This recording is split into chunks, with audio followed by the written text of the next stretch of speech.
Boa tarde, irmãos, graça e paz.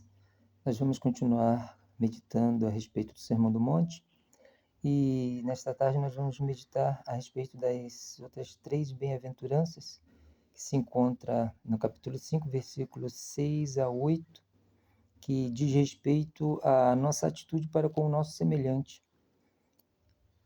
E essas bem-aventuranças dizem o seguinte: bem-aventurados os que têm fome e sede de justiça, pois serão satisfeitos. Bem-aventurados os misericordiosos, pois obterão misericórdia.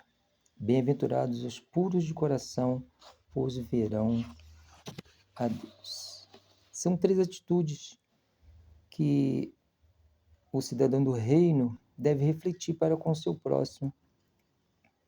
Que assim como Deus foi misericordioso conosco,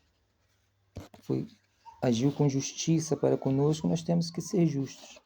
Assim como Deus foi misericordioso para conosco, nós temos que exercer misericórdia. E assim como Deus é santo, nós, como cidadãos dos reinos, devemos viver também em santidade, procurar viver em santidade. Então, vivendo para a glória de Deus. A tradição reconhece Mateus como o autor do primeiro evangelho. A data da escrita do evangelho provavelmente foi antes dos anos 70. Mateus escreveu com o propósito de fortalecer a fé dos judeus, adverti-los contra a apostasia e encorajá-los a evangelizar. Quanto aos filhos de Deus que devem glorificá-lo, percebe na leitura em questão pelo menos três modos de viver para a glória de Deus. E é o que nós vamos discorrer um pouco a respeito de como glorificar a Deus através de nossas vidas. A primeira forma de glorificarmos a Deus é através de uma vida pautada na justiça. A intenção do orador no discurso, no caso de Jesus, em termos teológicos, ao proferir tais palavras, é que, mediante a imputação de um ato gracioso ou pela graça, os homens, mesmo caídos, têm posição privilegiada. Por isso são parabenizados com ditados que promovem a verdadeira e profunda acerca do reino dos céus. Então, os bem-aventurados foi imputado o sentimento ou o desejo de justiça.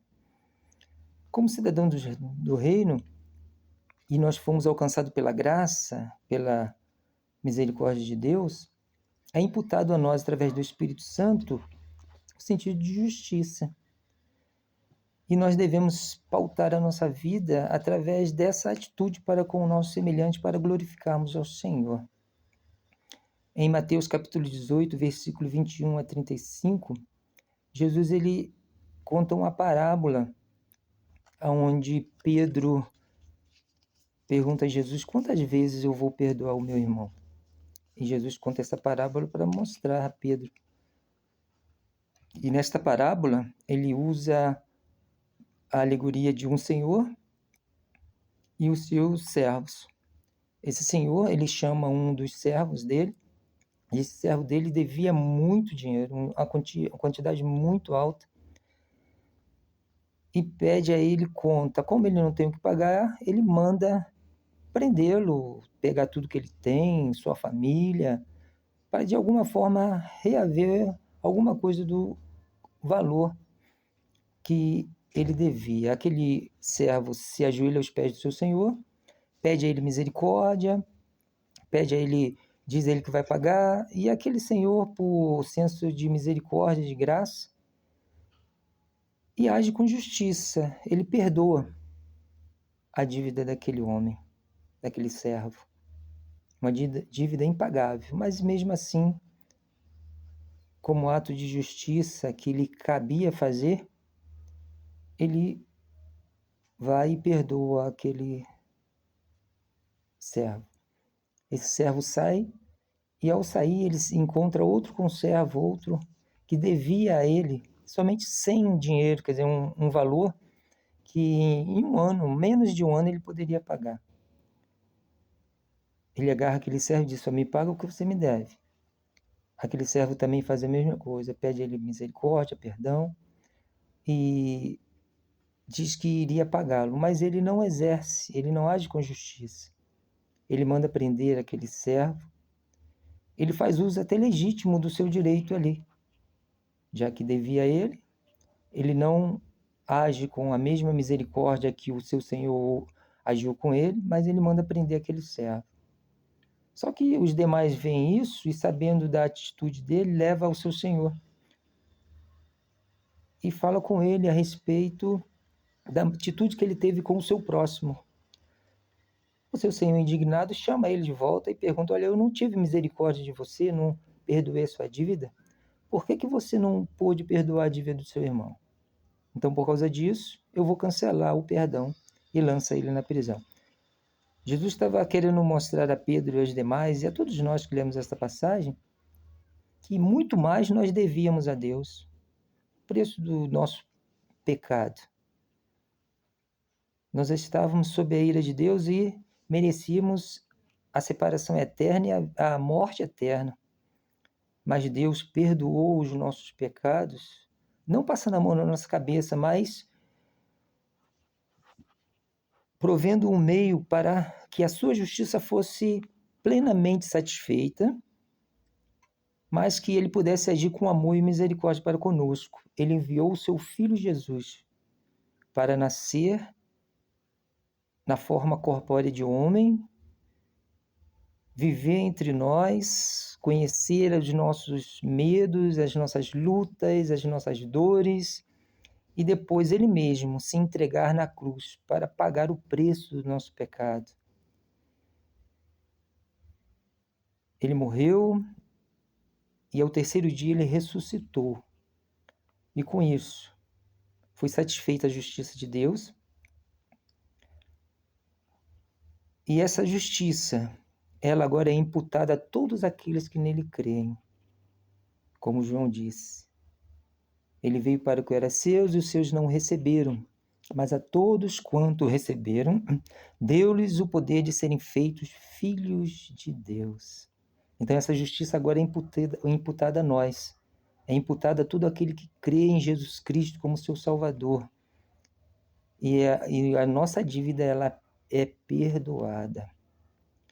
E assim como nós tivemos uma dívida tão grande, mas que foi perdoada, o que Deus espera de nós é que nós também agimos com a mesma justiça, que nós sejamos justos, para que possamos, nessa vida, glorificarmos a Deus, viver uma vida de justiça para com o nosso semelhante, sabendo que muito mais Deus agiu com justiça para conosco. Então, através de uma vida pautada na justiça de Deus, nós podemos glorificá-lo, agindo com a mesma justiça para com o nosso próximo. Como tem sido a nossa justiça diante dos homens? Nós temos sido justos? Deus foi justo para conosco, e nós, como cidadãos do reino, devemos viver na sua mesma justiça. A segunda forma de nós glorificarmos ao Senhor é através de uma vida pautada no sentimento de misericórdia. A ideia é que os ouvintes são congratulados primeiro por terem sido alvo da graça da salvação de Deus mediante seu Filho Jesus. Segundo, são congratulados pelo fato de não se basear ou assegurar-se nas obras praticadas, mas na misericórdia de Deus.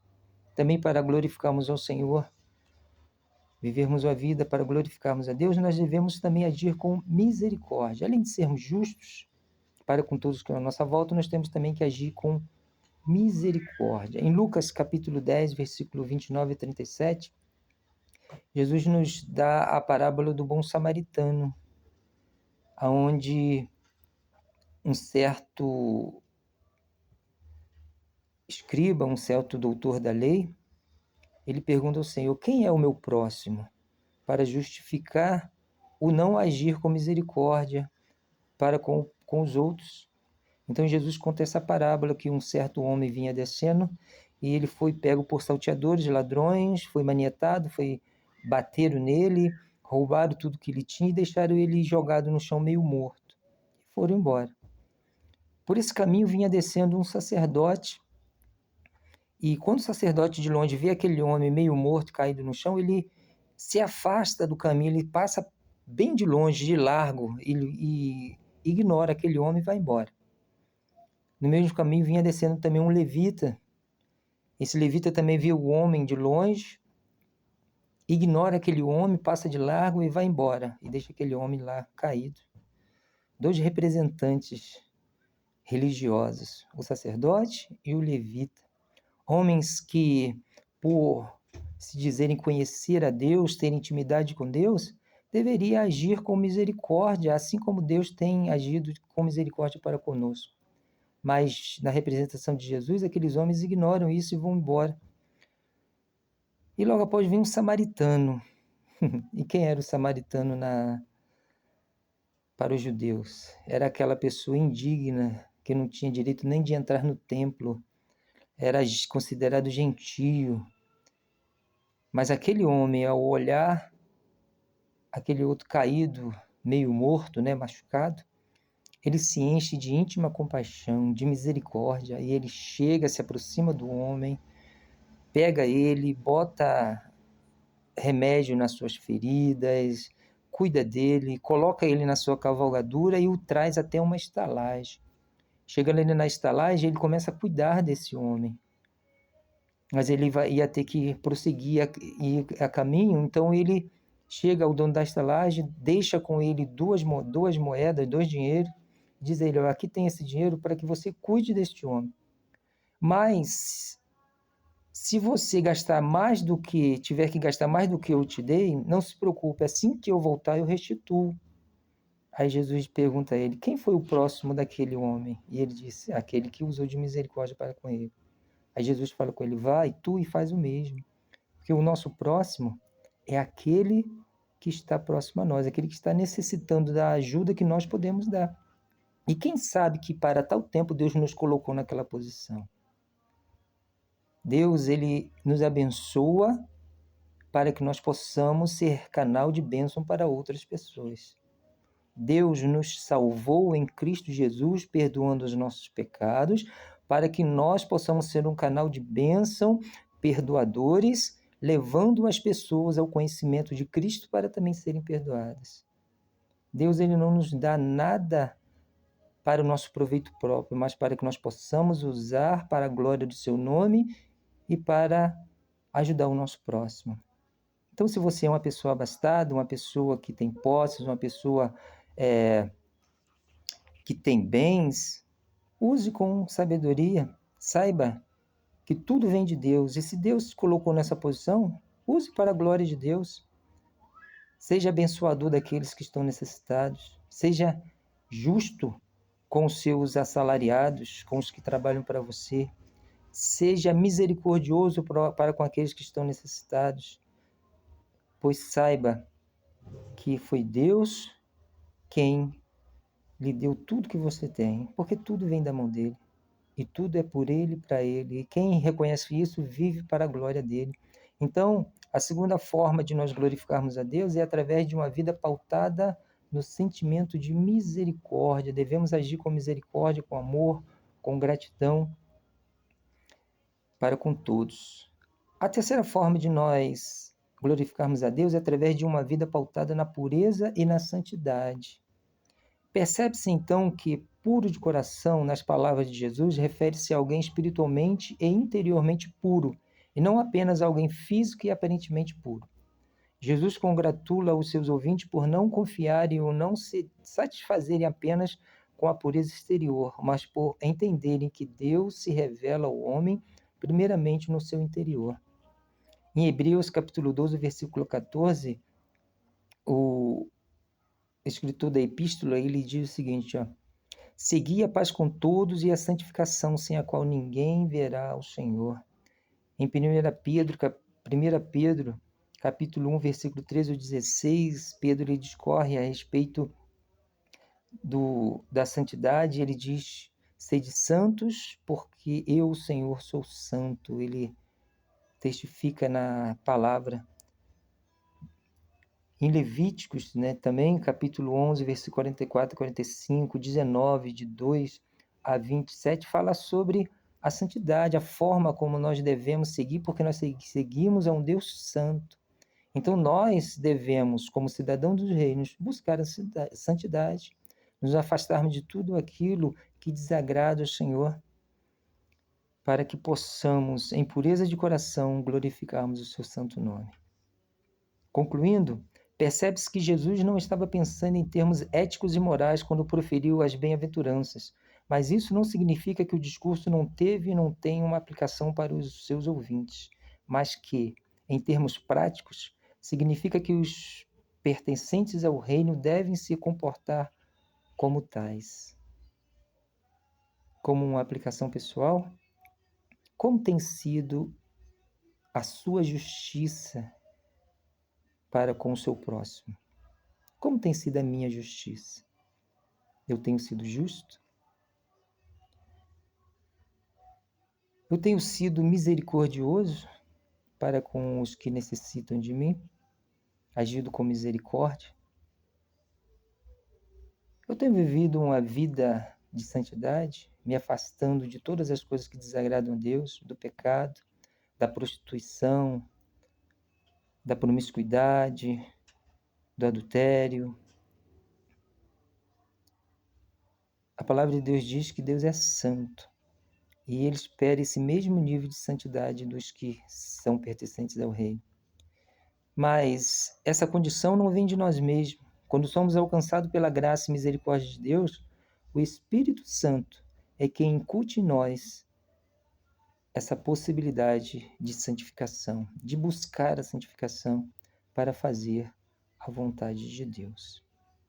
Que nós possamos, a cada dia, nos achegarmos ao Senhor com temor e tremor e sabermos que é Ele quem nos santifica, é Ele quem nos purifica, é Ele quem nos prepara para podermos vivermos a vida eterna para sempre diante dEle.